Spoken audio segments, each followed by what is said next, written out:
Quem é casado pode constituir união estável? Assista esse vídeo até o final que eu vou te contar tintim por tintim.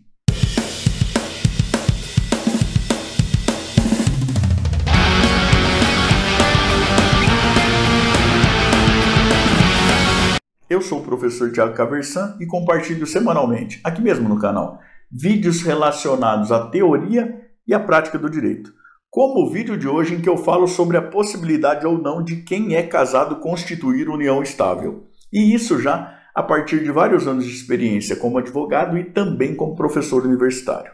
Se você gosta desse tipo de conteúdo, inscreva-se aqui embaixo, também clique no sininho, até para ficar sempre a par das novidades que nós trazemos para cá. Afinal de contas, quem é casado pode constituir validamente união estável?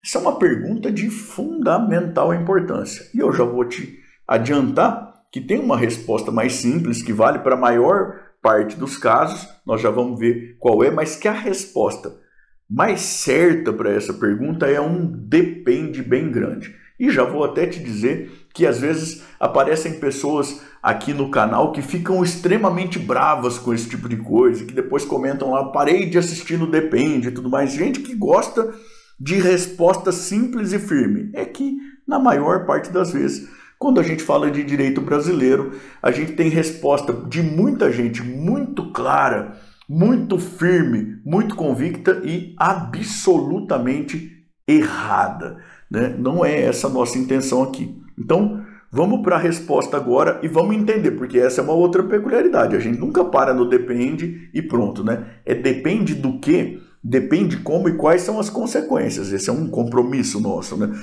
Bom, a resposta mais comum e que estará certa para a maior parte dos casos será a seguinte: quem é casado não pode validamente constituir união estável, né? Essa é a resposta. Quem é casado e passa a ter um outro relacionamento, ainda que com característica de habitualidade, constitui um relacionamento que configura concubinato, que tem uma marca de ilicitude, né?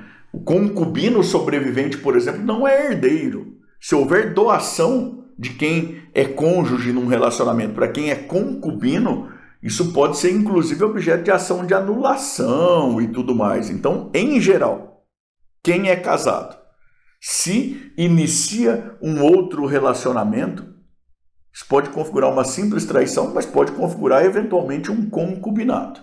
Agora, é importante você lembrar o seguinte: o que dissolve o casamento no Brasil, inclusive segundo previsão do artigo 226, parágrafo 6º da Constituição Federal, é o divórcio. Se tem casamento, e não houve divórcio, persiste o vínculo conjugal, tá certo? E veja você o que prevê o parágrafo 1º do artigo 1723 do nosso Código Civil. Olha só. A união estável não se constituirá se ocorrerem os impedimentos do artigo 1521 do Código Civil. Tá? Então, se for casado, não pode ter união estável, em geral. Mas não se aplica a incidência do inciso 6º no caso de a pessoa casada se achar separada de fato ou judicialmente. O que isso quer dizer na prática? Quer dizer na prática o seguinte: a pessoa tem um casamento que não foi objeto de divórcio, mas ela se separou. Veja, se separou judicialmente, tá fácil, isso é questão de papel. Então, separada judicialmente, segundo o parágrafo 1º do artigo 1723, aí pode ter configuração de união estável. Tá entendendo aquele depende lá do começo? Depende. É casado. Por que é casado? Porque houve uma separação judicial, mas se não houve divórcio, persiste o vínculo conjugal. Pode ter união estável? Não é a situação mais desejável da face da Terra, mas o parágrafo 1º do artigo 1723 prevê essa possibilidade. E avança um passo, né? Diz que pode haver configuração de união estável no caso de separação de fato. E veja que aí a gente abre margem para discussões que podem ser homéricas, né? Porque se a gente não tem nem separação judicial, a gente tem situações que são de fato mesmo, tanto a configuração da separação, quanto muito possivelmente a configuração da união estável como algo que se precisa verificar as circunstâncias de fato. O professor, não, mas união estável hoje todo mundo faz escritura. É habitual que se faça escritura de união estável, mas não necessário. A Constituição prevê hipóteses de fato que configuram a união estável, né? Parágrafo 3º lá do artigo 226 vai falar do quê? De entidade familiar, né? E o parágrafo 1º da Lei da União Estável, que é a Lei 9.278 de 96, vai falar como que é que isso? Convivência duradoura, pública e contínua com o objetivo de constituição de família. Tá? Em que momento exatamente, de fato, se distingue um outro relacionamento como um namoro, qualquer coisa assim, de uma união estável? E veja, isso era válido porque, de fato, havia uma separação, de fato ou não? A separação, de fato, depende de exame das circunstâncias de fato. O professor, não estou entendendo bem o que você está falando. Veja, há casais que moram em casas separadas e que continuam casados e vivendo como se casados fossem. E entre um e outro com externado, pelo menos, compromisso de fidelidade, por exemplo. Reconhecidos socialmente como um casal. Só que tem casa separada. Assim como já vi, você já deve ter visto também, gente que vive divorciada de direito, divorciada dentro da mesma casa e não como um casal. É como se fosse sócio que mora no mesmo imóvel. Sócio de fato só. Absolutamente não como casal. Cada um tem a sua própria vida, toca do jeito que quer e tudo mais. Veja, a separação de fato também, você nunca viu a pessoa que, preciso esfriar a cabeça, não sei o quê, vou até numa situação às vezes de conflito, eu preciso esfriar a cabeça, vou para um hotel, um flat, qualquer coisa assim. Isso configura a separação de fato ou não? Veja, há controvérsias.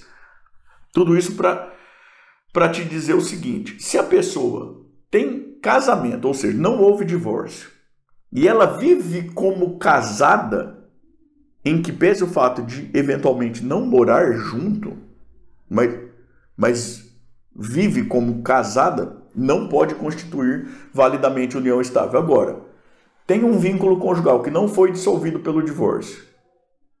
Havendo separação, ainda que de fato, dependendo da avaliação e da verificação das circunstâncias de fato, segundo o parágrafo 1º do artigo 1723 do Código Civil, pode ela constituir, sim, união estável. Não é o objeto do vídeo, mas eu vou te dar como bônus aqui que há controvérsia sobre isso, mas para mim parece que se houver união estável, no caso de ter havido separação, seja judicial, seja de fato apenas, sem partilha do patrimônio do casamento, parece-me que essa união estável, independentemente de qualquer formalidade, será regida pelo regime de separação obrigatória de bens. E isso por uma questão de isonomia em relação ao casamento. Quer dizer, você pode casar de novo, se você foi casado antes.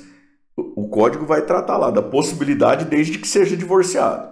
Mas pode fazer divórcio sem partilha de bens? Pode fazer divórcio sem partilha de bens. Mas se não tiver feito partilha de bens de relacionamento anterior, dissolvido pelo divórcio ou pelo falecimento do cônjuge, que seja, o regime de bens é o de separação obrigatória. Para mim, parece que para a união estável, por uma questão de isonomia, a gente precisaria aplicar o mesmo raciocínio. Em que pese o fato de que o parágrafo 1º do artigo 1793 em si seja já uma quebra de isonomia.